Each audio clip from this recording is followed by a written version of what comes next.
Paper leak है, paper leak नहीं है, ये सरकार लीक है। साजिशन तरीके से ये पूरी रोजगार और शिक्षा को खत्म करने की तैयारी है। कर सकता था हमारे सैनिकों के लिए जिस आदमी ने इतनी सोच पैदा की, जो सरकार का काम था उस व्यक्ति ने किया, और इतनी हठधर्मिता सरकार से की बात भी नहीं करने तो देश के नौजवानों को इसके खिलाफ खड़ा होना पड़ेगा। 18वां दिन है, अनशन पर बैठे हुए हैं शिक्षा के मामले को लेकर के।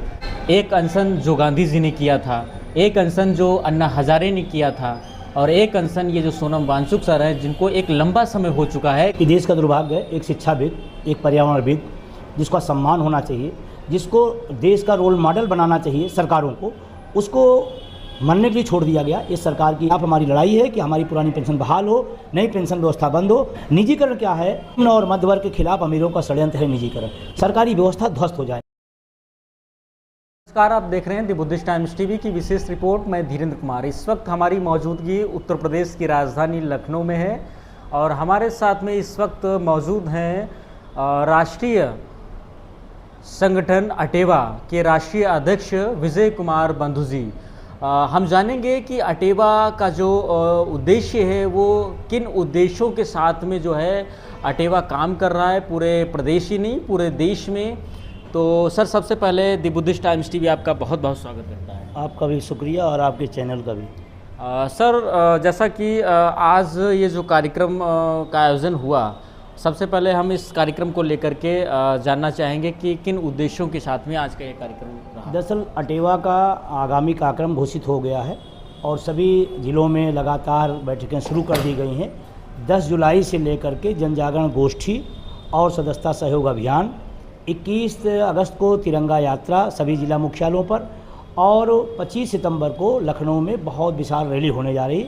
तो इस क्रम में लगातार जिलों बैठकें हो रही। तो आज यहाँ भी पहली गोष्ठी का, और हमारे कुछ साथी हमारे चिकित्सा स्वास्थ्य महासंघ के प्रदेश महामंत्री अभी सरकारी बंधनों से मुक्त हुए हैं, तो उनका अभिनंदन था। और कुछ साथी हमारे जो विभागों में प्रमोशन पाए हैं उनका भी सम्मान था। इसी को लेकर के आज ये बैठक हुई। अटेवा जो संगठन है ये किस स्तर की लड़ाई जो है लड़ रहा है, क्या इसके उद्देश्य हैं? देखिए, अटेवा का हमारा मूल उद्देश्य है पुरानी पेंशन की बहाली। जैसे कि आपको जानकारी होगी, 1 जनवरी 2004 से केंद्र में और 1 अप्रैल 5 से उत्तर प्रदेश में अलग अलग राज्यों में अलग अलग डेट में पुरानी पेंशन जो बुढ़ापे का सहारा था, जो व्यक्ति को सम्मानजनक जीवन देने का रास्ता था, वो बंद कर दी गई। हम चाहते हैं कि पुनः पेंशन बहाल हो। और नौकरी में लोग कौन आते हैं? लोअर मिडिल क्लास का आदमी जो निम्न और मध्य वर्ग का है, वही लोग नौकरी में आते हैं। तो उनको एक बड़ी सुरक्षा मिलती थी कि चलो हम कम से कम नौकरी करेंगे, उसके बाद हमें पेंशन मिलेगी। वो व्यवस्था बंद हो गई। उसके खिलाफ हमारी लड़ाई है कि हमारी पुरानी पेंशन बहाल हो, नई पेंशन व्यवस्था बंद हो। और एक जो बड़ा सवाल है जिसको इस देश के अंदर पहली बार किसी ने बारीक नज़र से पकड़ा, तो अटेवा ने पकड़ा, निजीकरण। निजीकरण क्या है कि मैं बार बार ये लाइन देता हूँ, निम्न और मध्य वर्ग के खिलाफ अमीरों का षड्यंत्र है निजीकरण। क्योंकि निजीकरण हो जाए तो सरकारी संस्थान, सरकारी विभाग, सरकारी नौकरियां, सरकारी व्यवस्था ध्वस्त हो जाएंगी। और इसका ध्वस्त होने मतलब इस देश का जो निम्न मध्य वर्ग है वो अपने आप टूट जाएगा। तो हम चाहते हैं निजीकरण खत्म हो, पुरानी पेंशन बहाल हो। और अभी शिक्षकों पर आपको, जैसा आप तो मीडिया से जुड़े हुए हैं, टीटी का मामला आ गया। 20 साल बाद कोई अध्यापक से फिर कहा जा रहा है कि आप योग्य हैं कि नहीं हैं। और ये बात वो कह रहे हैं जो कभी कोई बिना परीक्षा दिए जज की सीट पर बैठे हुए हैं। तो ये सब पर मेरा विरोध है और इसी के लिए लड़ाई अटेवा लगातार जारी रखा। अटेवा जिस प्रकार से लंबे समय से जो है लड़ाई लड़ता आ रहा है और सरकार है कि मौन सी बैठी हुई है, चाहे वो पुरानी पेंशन का मामला हो या अन्य जो मुद्दे हैं उनको लेकर के, क्या लगता है आपको कि आपकी इस लड़ाई में कब जीत मिलेगी आपको? देखिए, जब हमारा उद्देश्य प्रवृत्त हो और हमारे लिए वो हमारा लक्ष्य हो, तो कितना टाइम लगेगा ये बहुत मायने नहीं रखता। मायने रखता है कि हमारी वो जीत होगी, हमारा हक मिलेगा नहीं मिले। किसी व्यक्ति का कोई घर कब्जा कर ले और वो प्रयास करे, तो उससे ये नहीं कहा जा सकता कि भाई कितना दिन लगेगा। हमको जितने दिन लगेगा हम अपने हक को लेंगे, अपने घर को लेंगे। तो और लड़ने से, संघर्ष से चीज़ें आई हैं। 3-4 राज्यों के अंदर पेंशन बहाल हुई, विज्ञापन के आधार पर यहाँ भी पेंशन बहाल हुई। तो हम लगातार संघर्ष के दम पर चीज़ों को आगे बढ़ा रहे हैं। और उसका सबसे बड़ा उदाहरण है संघर्ष का प्रतिफल। रोज़ एनपीएस यूपीएस में संशोधन हो रहे हैं। इसका मतलब संघर्ष का दबाव है, तभी तो संशोधन हो रहा है। लेकिन देश का आदमी ये मानता है, कर्मचारी मानता है कि हमें संशोधन सुधार नहीं चाहिए, हमें हूबहू पुरानी पेंशन चाहिए और इसकी लड़ाई हम लगातार लड़ेंगे और अंतिम दम तक लड़ेंगे जब तक बुढ़ापे की लाठी हमको नहीं मिल जाती।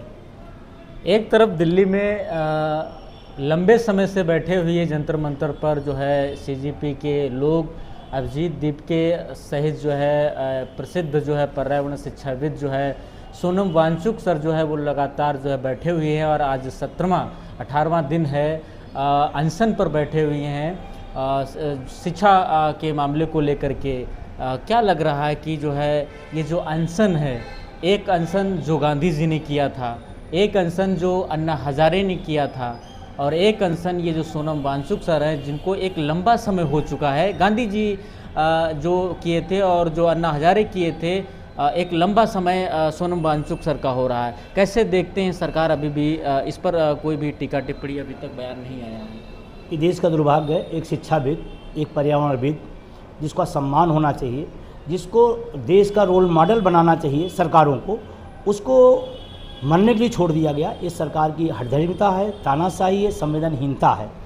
एक ऐसा व्यक्ति जिसने हमारे देश को एक नया नज़ीर दिया, एक नया रोल मॉडल दिया, एक नया पैमाना दिया कि हम अपने सेना के लोगों को, मैं जो थोड़ा बहुत जानता हूँ, सेना के लोगों को जो बर्फीले इलाके में वो बहुत कष्ट पाई जीवन में बताते, उनके लिए उन्होंने जो टेंट की व्यवस्था की, ये तो पूरी दुनिया को नज़ीर देश उस माध्यम से दिया जा सकता था।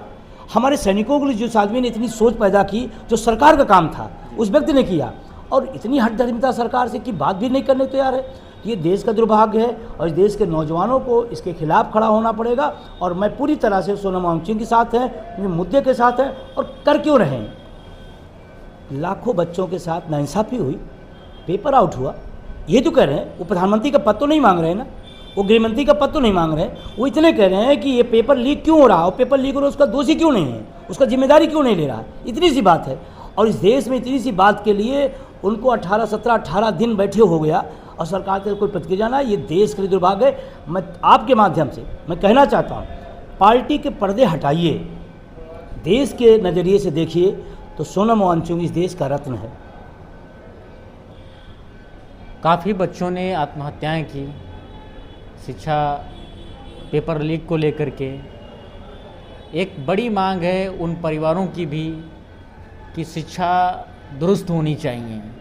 क्या लगता है कि आपको सिर्फ धर्मेंद्र प्रधान का इस्तीफा मांगने से पूरे भारत की शिक्षा नीति वापस फिर पुनः सही लाइन पे आएगी? देखिए, जिस बात को कहा जा रहा है पेपर लीक है, पेपर लीक नहीं है, ये सरकार लीक है। और पेपर लीक नहीं हो रहा है, लीक कराया जा रहा है। उसके पीछे मैं बता रहा हूँ आपको। शिक्षा और रोजगार उस ज़मीन से जुड़े हुए व्यक्ति का एक सहारा होता है, उस दोनों चीज़ों को ध्वस्त करना है। तो पेपर लीक जब बार बार होगा तो बच्चों का इंटरेस्ट खत्म होगा, फिर वो दूसरी तरफ भागेगा, शिक्षा छोड़ेगा। जब शिक्षा नहीं लेगा तो रोजगार सरकार की जिम्मेदारी, उससे बाहर सरकार स्वतंत्र हो जाएगी। ये एक साजिशन तरीके से ये पूरी रोजगार और शिक्षा को खत्म करने की तैयारी है। धर्मेंद्र प्रधान, अभी भी मैं कह रहा हूँ, हो सकता है बहुत सारे सहमत हों, धर्मेंद्र प्रधान इस्तीफा हो, जिम्मेदारी ले, ठीक है, लेकिन धर्मेंद्र प्रधान ही इस व्यवस्था में नहीं है। इस व्यवस्था में एक पूरा सिस्टम इन्वॉल्व है और उसके लिए पूरी सरकार दोषी है। मंत्री तो दोषी है ही हैं, सरकार पूरी दोषी है। एक छोटे से खरोच पर किसी हीरो हीरोइन के प्रधानमंत्री का ट्वीट आता है, 22-22 लाख लोग और देश के भविष्य हैं। मैं कहना चाहता हूँ कि आपको लगता है कि एक बच्चे ने आत्महत्या कर ली, एक संख्या आपको दिखी ना कि एक बच्चा था, नहीं, इस देश का भविष्य चला गया। जो लाखों लोगों का जान बचा सकता था उसकी जान चली गई। ये कोई छोटी बात नहीं है। तो मैं सरकार से कहना चाहता हूँ, अगर आपसे नहीं समझ पा रहा है तो आप नई व्यवस्था बनाइए। और जब देश का हर व्यक्ति कह रहा है कि ये गलत व्यवस्था है, ये व्यवस्था संभल नहीं रही, तो दुरुस्त करने का काम क्या है? प्रधानमंत्री को विदेश घूमना कि उस शिक्षा व्यवस्था को दुरुस्त करना है? प्रधानमंत्री इस बात के लिए नहीं होता कि भाषण दे और विदेश घूमे। प्रधानमंत्री काम है शिक्षा, चिकित्सा, रोजगार, पुरानी पेंशन, ऐसी चीज़ों के लिए उसका काम है, उनको करना चाहिए। तो इसमें पूरी सरकार दोषी है, पूरी सिस्टम लीक है, पेपर लीक नहीं। अटेवा की क्या मांग है? अटेवा की मांग है निश्चित रूप से कि ये एक बार हो सकता है किसी गलती से हो जाए, 2 बार हो सकता है, बार बार। और ये नहीं कि नीट ही, जितने पेपर हो रहे हैं सब लीक। क्यों भाई? नेता की जो काउंटिंग होती है वो तो ससमय आ जाती है, उनका स्वास्थ्य होता है तो ससमय रिपोर्ट आ जाती है जांच की। तो बच्चों के भविष्य के ही लीक क्यों किया जा रहा है? मेरी मांग है कि जो लोग दोषी हैं उनको सिर्फ इस्तीफा नहीं, उनको जेल के सलाखों में डाला जाए, जैसे दोबारा आदमी हिम्मत न कर सके कि इस तरह से हम देश के साथ गद्दारी कर रहे हैं। द बुद्धिस्ट टाइम्स टीवी के दर्शकों से क्या अपील करना चाहेंगे? मैं उन तमाम पढ़े लिखे लोगों से मैं अपील करना चाहता हूँ, इस लड़ाई में बोलना पड़ेगा, मौन हल नहीं है, आवाज़ लगाना पड़ेगा। और या तो आवाज़ लगाइए, या जो लोग आवाज़ लगा रहे हैं, अटेवा जैसा संगठन पूरे देश के लिए लोगों के लिए लड़ रहा है, नौजवान लड़ रहा है, उसका साथ दीजिए। और जो दर्शक हैं, मैं आपके माध्यम से अपील करना चाहता हूँ, कोई व्यक्ति आवाज़ उठाए, कोई व्यक्ति लड़े, उसका साथ दीजिए। जिस दौर में मीडिया साथ नहीं दे रही है, जो लोग अपने हिम्मत से, अपनी मेहनत से चीज़ों को आगे बढ़ा रहे हैं, उनको सपोर्ट करें, फॉलो करें और ज़्यादा से ज़्यादा वीडियो को लोगों तक पहुँचाएँ। अपने कमेंट दें। पढ़े लिखे होने का मतलब क्या है कि चुप रहना नहीं, हम गलत है तो उसका विरोध करें, सही है तो तारीफ़ करें। और अगर मीडिया और नौजवान खड़ा हो जाएगा तो निश्चित रूप से देश में एक परिवर्तन आएगा। बहुत ही अहम प्रमुख सवालों के उत्तर दिए अटेवा के राष्ट्रीय अध्यक्ष विजय कुमार बंधु जी ने। आशा करते हैं इस पूरे कवरेज पर विशेष आपकी जो भी टिप्पणियां हैं वो हमें कमेंट में ज़रूर देंगे। देखते रहिए बुद्धिस्ट टाइम्स टीवी। नमस्कार, धन्यवाद।